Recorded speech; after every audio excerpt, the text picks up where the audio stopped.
Jemaat GB Getsemani yang dikasihi oleh Tuhan, salam sejahtera bagi kita sekalian. Biasanya di hari Rabu seperti ini, kita akan berkumpul, bersekutu bersama-sama untuk mengadakan ibadah doa di gereja. Hanya beberapa waktu ke depan ini, ketika masa PSBB ini, kita belum lagi dapat melakukannya. Namun ibadah doa tentu saja tetap dilaksanakan. Hanya kali ini kita melaksanakannya dari rumah kita masing-masing. Buletin doa, acara doa setiap Rabu dikirimkan ke dalam grup WA kita. Nah, Bapak Ibu Saudara sekalian, selama kita mengadakan ibadah doa di rumah kita masing-masing, saya ingin mengajak kita berbagi pengalaman dengan teman-teman seiman kita, saudara-saudara kita, tentang bagaimana menjalani kehidupan bersama dengan Tuhan. Kali ini kita akan membahas tentang bagaimana kita tetap dapat merasakan dan meyakini pemeliharaan Tuhan di dalam kehidupan kita, khususnya di tengah-tengah masa seperti sekarang ini. Namun sebelum kita mendengarkan kesaksian atau pengalaman mereka, saya akan mengajak kita untuk membaca firman Tuhan dari Mazmur 23 ayat 1 sampai 6. Saya akan membacakannya bagi kita sekalian. Mazmur 23, Tuhan gembalaku yang baik. Mazmur Daud. Tuhan adalah gembalaku, takkan kekurangan aku. Ia membaringkan aku di padang yang berumput hijau. Ia membimbing aku ke air yang tenang. Ia menyegarkan jiwaku. Ia menuntun aku di jalan yang benar oleh karena namanya. Sekalipun aku berjalan dalam lembah kekelaman, aku tidak takut bahaya. Sebab Engkau besertaku. Gadamu dan tongkatmu itulah yang menghibur aku. Engkau menyediakan hidangan bagiku di hadapan lawanku. Engkau mengurapi kepalaku dengan minyak yang laku penuh melimpah.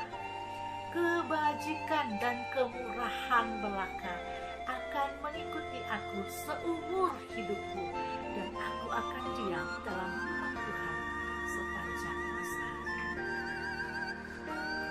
Ketika segala sesuatu berjalan dengan baik, sesuai dengan harapan kita, mudah kita mengatakan, Tuhan sangat baik, Tuhan memelihara saya, Tuhan menyertai saya, Tuhan mengasihi saya, Tuhan peduli kepada saya. Tapi bagaimana kalau situasi terbalik?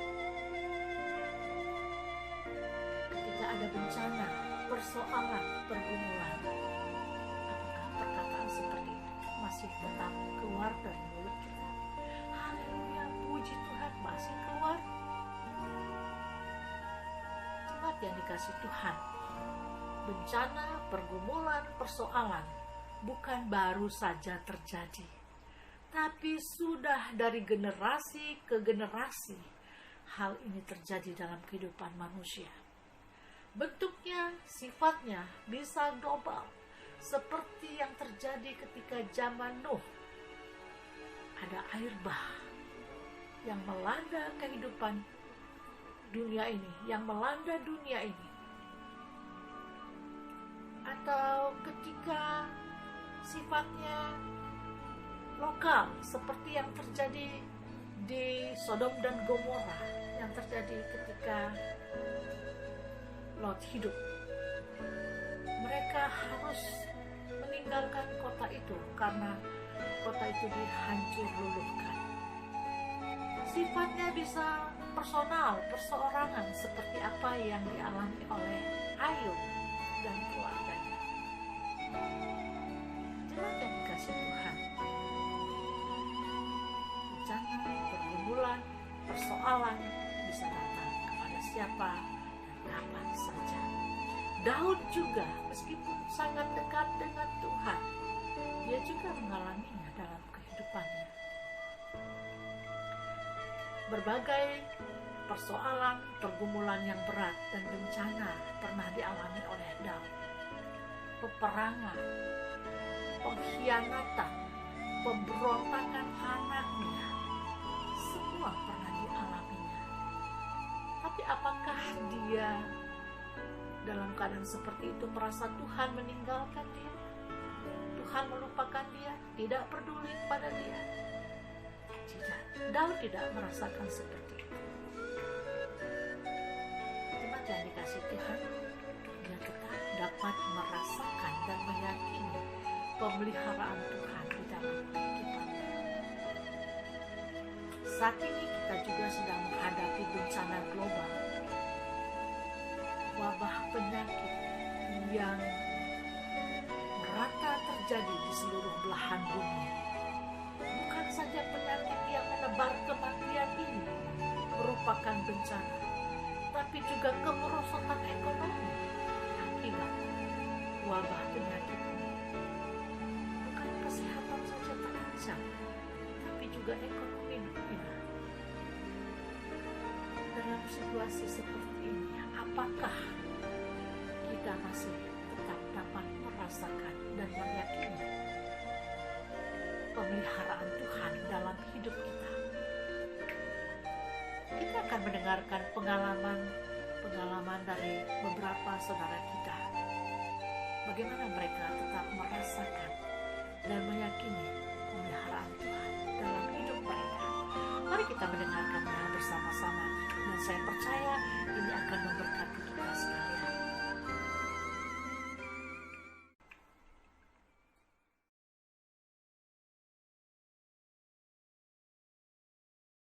Salam jemaat Getsemani yang diberkati oleh Tuhan. Senang sekali dapat berjumpa dengan teman-teman semuanya, sekalipun juga hanya melalui media ini.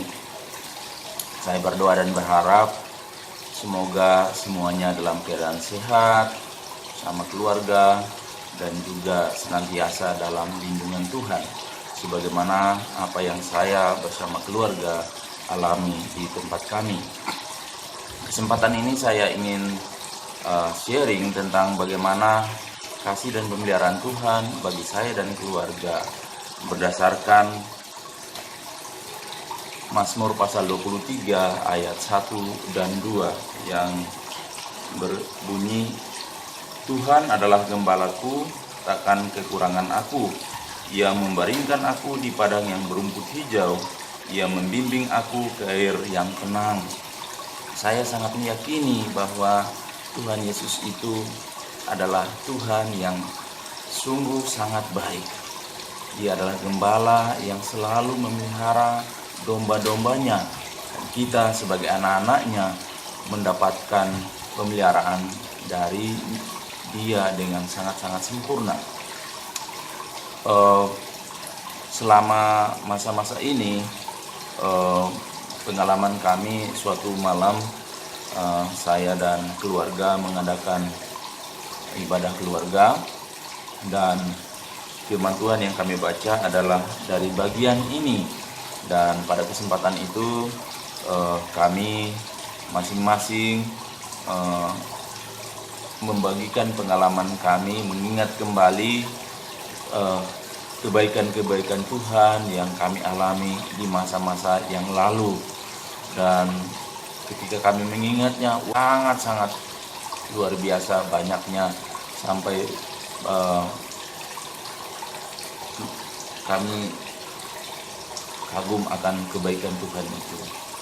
Dan berdasarkan pengalaman-pengalaman itu, kami semakin percaya bahwa Tuhan pasti akan memelihara hidup kami. Tetap percaya bahwa Tuhan itu akan membaringkan kita di padang rumput yang hijau dan air yang tenang, sebagai bukti bahwa Dia menjamin hidup kami. Setelah itu kami tidur, dan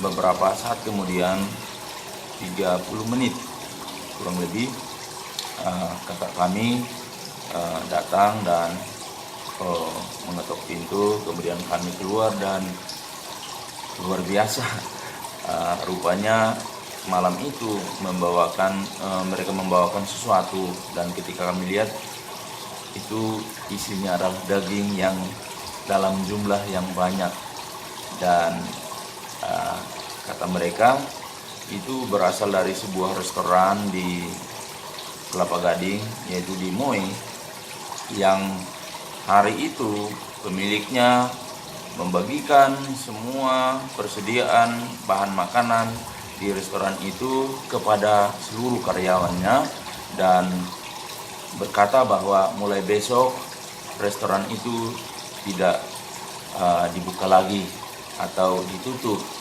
untuk sementara waktu. Dan kami sangat bersyukur kepada Tuhan bahwa Tuhan memelihara hidup kami melalui orang-orang itu, membuktikan bahwa Tuhan Yesus itu gembala yang baik. Dan malam itu kami sangat bersyukur. Lebih 3 hari kemudian kami mendapatkan kiriman dari keluarga kami, kakak kami yang di Porsia di Sumatera Utara, dan isinya itu adalah sejumlah besar rempah-rempah yang sangat-sangat banyak, dan juga ada bahan makanan, lauk yang bisa kami gunakan untuk keluarga kami untuk sekian lamanya. Nah, dari pengalaman itu, 2 peristiwa itu, baik itu mendapatkan daging maupun juga paket dari keluarga di Sumatera Utara itu, kami disadarkan bahwa Tuhan itu nyata perbuatannya, Tuhan itu dekat dan memelihara kita. Dan kemudian kami berkeputusan, saya dan istri berdiskusi, bagaimana kalau Tuhan sudah memelihara kita, kita juga harus jadi berkat bagi orang lain. Dan akhirnya kami dengan berkat Tuhan yang ada pada kami, walaupun jumlahnya sangat sedikit, kami berkeputusan untuk membeli paket beras yang 5 kiloan, kurang lebih 20 paket, kemudian mie instan sekian dus, lalu energen kami beli dan kami paketkan.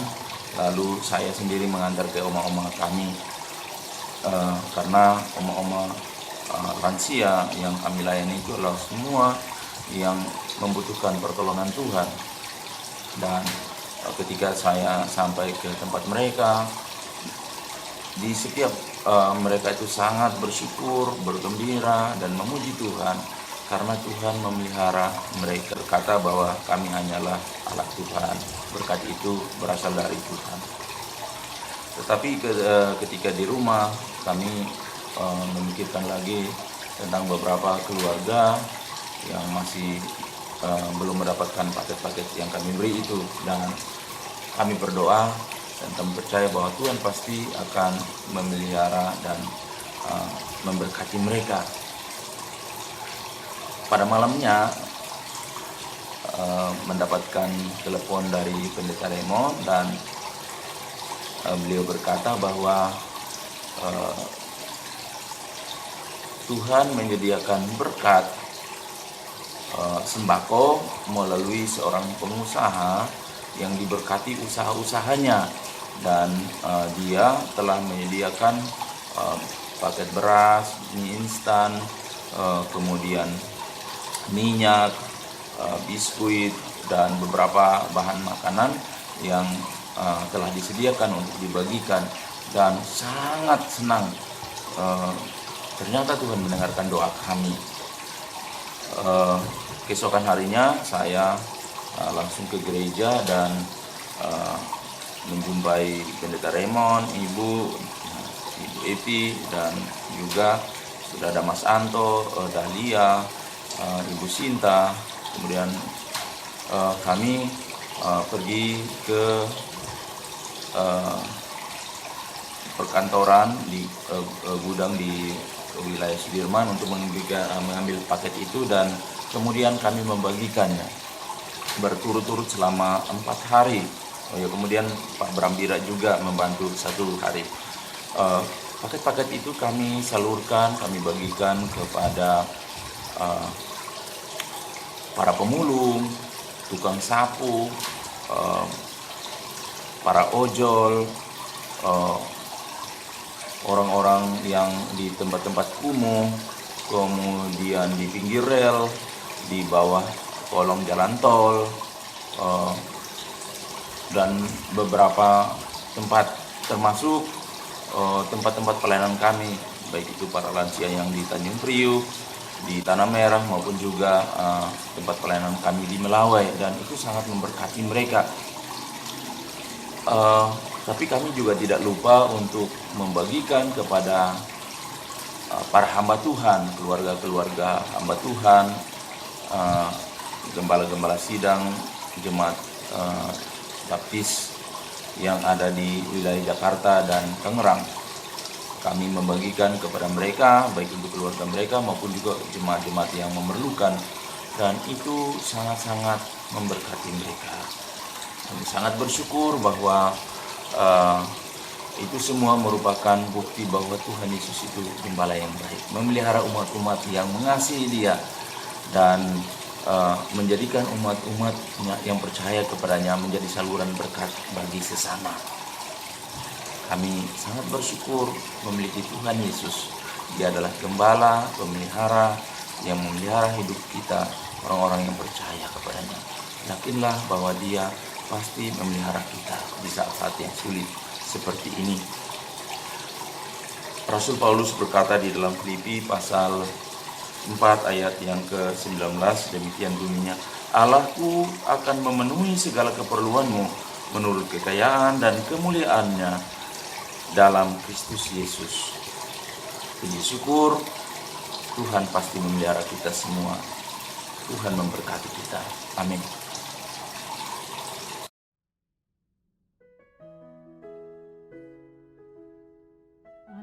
Ibu saudara terkasih, terima kasih untuk waktu dan kesempatan diberikan buat saya menyampaikan sedikit kesaksian atau pengalaman yang kami alami di masa-masa sulit dan bagaimana Tuhan menolong kami untuk keluar dari kondisi tersebut, yang kami hadapi dan rasakan. Kami sekeluarga memang sudah pernah mengalami kondisi ekonomi yang sangat sulit.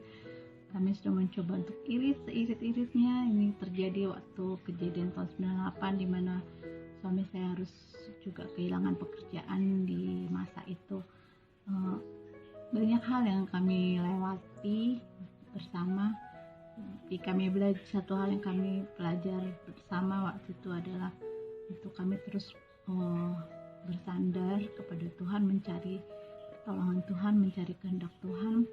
Dan kadang-kadang kami waktu berdoa pun merasa kok kayak si doanya itu aja lagi gitu kan, apa Tuhan gak bosen dengan doa itu. Sampai pernah saya hanya bisa menangis dan gak bisa ngomong apa-apa lewat doa, kata-kata yang mau disampaikan gak tahu apa. Saya diem, nangis, dan cuma bilang, Tuhan tolong, Tuhan tolong. Dan ajaibnya hati ini lebih lega rasanya, dan itu berdasarkan dari ayat yang Ibu Raymond kasih di pasal 23 Mazmur ayat 3. Ia menyegarkan jiwaku, ia menuntun aku di jalan yang benar. Dan saat saya dalam kondisi tersebut ada rasa lega, akhirnya ada semangat baru, dan satu persatu persoalan kayaknya bisa dilewati, ada jalan keluarnya, dan proses untuk terselesaikannya masa-masa itu enggak cepat ya, dibilang cepat enggak, malah lebih sering enggak, karena kami belajar untuk terus tetap bersabar dan bersabar menunggu kehendak dan rencana Tuhan, enggak ngambil keputusan sendiri, nggak ngambil tindakan sendiri. Rasanya kayak naik roller coaster. Kalau Bapak Ibu pernah naik halilintar di Dufan, rasanya seperti itu, naik turun, perasaannya tegang, tenang, takut, khawatir, semuanya jadi campur gitu rasanya ya, dan itu nggak nyaman banget.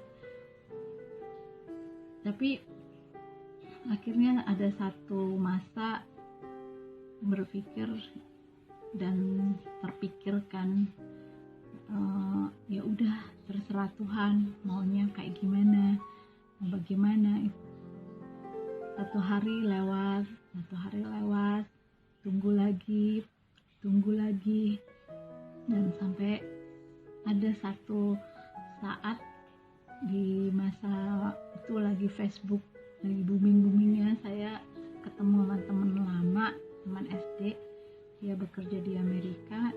Tiba-tiba dia nawarin satu pekerjaan freelance untuk bantu dia kan mempunyai pekerjaan sambilan di Sabtu Minggu, itu adalah untuk video dan foto wedding.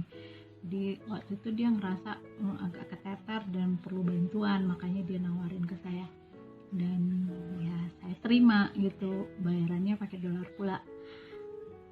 Terus ada lagi satu saat adik saya tiba-tiba punya project di salah satu departemen kementerian. Dia nawarin saya untuk membuatkan desain poster atau banner juga, dan bayarannya pun sangat lumayan banget gitu ya. Dan ada lagi dari beberapa orang yang gak kami kira dan kami sangka bisa memberikan pekerjaan. Dan anehnya itu saat kami sudah tercukupkan, freelance itu stop gitu. Nah, saat kami butuh lagi, tiba-tiba ada lagi freelance-nya. Terus nanti stop lagi saat kami sudah tercukupkan apa yang kami butuhkan. Jadi kayaknya Tuhan tuh bilang gini, aku beri kamu sesuai dengan apa yang kamu butuhkan, gak lebih, gak kurang. Jadi dari situ kami sungguh-sungguh melihat pemeliharaan Tuhan. Ada juga yang di luar perhitungan akal manusia kami. Tiba-tiba ada pelanggan toko suami saya yang waktu itu lagi buka usaha toko perabotan rumah tangga. Tiba-tiba dia menyerahkan pembayaran full di muka, dan barang yang dia butuhkan itu nggak harus saat itu juga dipenuhi, boleh dicicil selama beberapa waktu. Jadi kami bisa menggunakan uang itu untuk kebutuhan yang kami saat itu memang lagi perlukan, untuk mencukupi apa yang menjadi kebutuhan kami saat itu. Jadi pengalaman saat wabah COVID ini berlangsung ya, saya juga ada mendengar bahwa banyak tempat yang sudah mulai mengurangi jumlah karyawannya, pemecatan, pengurangan jam kerja, pengurangan gaji, dan termasuk sounding ini disampaikan juga di perusahaan tempat suami saya bekerja. Di waktu dia sampaikan itu ke saya, jika dalam 2 bulan ini kondisi masih tetap seperti ini, akan ada kebijakan yang akan dilakukan oleh perusahaan. Dan dia bilang ke saya, ya gak apa-apa, kita pasti bisa melewati. Seperti Tuhan juga sudah pelihara kita selama ini. Ada banyak hal yang kami lewati, banyak hal keajaiban yang Tuhan berikan buat kami. Secara manusia gak bisa dihitung dan bisa diperkirakan. Ini mungkin saatnya roller coaster itu bergerak lagi untuk turun, tapi gak tahu turunnya secara drastis tiba-tiba atau turun sedikit lalu naik lagi. Tidak ada yang tahu. Cuman di ayat 4 dari Mazmur 23 mengatakan, sekalipun aku berjalan dalam lembah kekelaman, aku tidak takut bahaya, sebab engkau besertaku, gadamu dan tongkatmu itulah yang menghibur aku. Jadi yang pernah kita merasa sendirian untuk menghadapi berbagai persoalan dalam hidup kita, perjalanan hidup kita, benar Tuhan ada dengan kita yang akan menolong kita setiap saat. Hanya berdekat pada Dia dan menunggu dengan sabar apa yang Tuhan hendak lakukan, karena waktunya selalu tepat, selalu ajaib, dan gak pernah bisa kita perkirakan. Terima kasih. Semoga ini menjadi berkat bagi Bapak Ibu Saudara sekalian. Tuhan memberkati.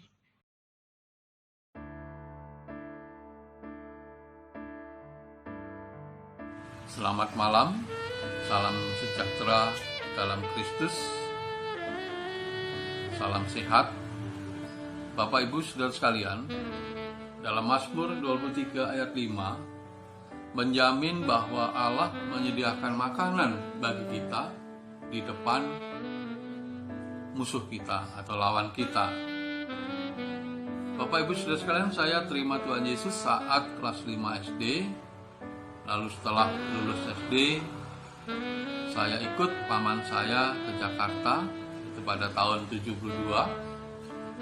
Dan saya bergabung di Getsemani pada tahun 74 menjadi anggota gereja. Sampai sekarang Tuhan Yesus terus selalu memberi makanan kepada saya. Saya merasa tidak pernah sekalipun Tuhan Yesus tidak memberi makan kepada saya. Bapak Ibu Saudara sekalian, setelah pemerintah mengumumkan adanya virus corona atau COVID-19 di Indonesia, praktis saya tidak pernah keluar rumah atau tidak berani keluar rumah. Kalaupun saya keluar rumah, itu hanya pergi ke gereja sebagai untuk menghilangkan rasa kangen saya kepada gereja. Sudah 2 bulan lebih saya berperang melawan COVID-19 dengan tetap tinggal di rumah. Tetapi Tuhan Yesus terus memberi dan menyediakan makanan buat saya dan keluarga saya. Bapak Ibu Saudara sekalian, dalam Mazmur 23 ayat 6 bagian terakhir mengatakan bahwa aku akan diam di rumah Tuhan sepanjang masa. Saya merasa bahwa gereja Getsemani adalah rumah Tuhan. Oleh sebab itu, saya semenjak bergabung dengan gereja Getsemani, saya tetap beribadah di Getsemani bila saya ada di Jakarta. Karena di Getsemani saya bertumbuh dan diberkati.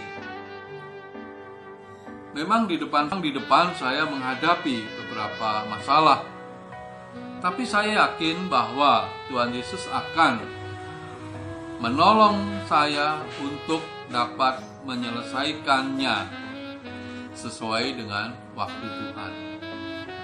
Bapak Ibu Saudara sekalian, dalam situasi COVID-19 ini saya hanya dapat berdoa dan bersabar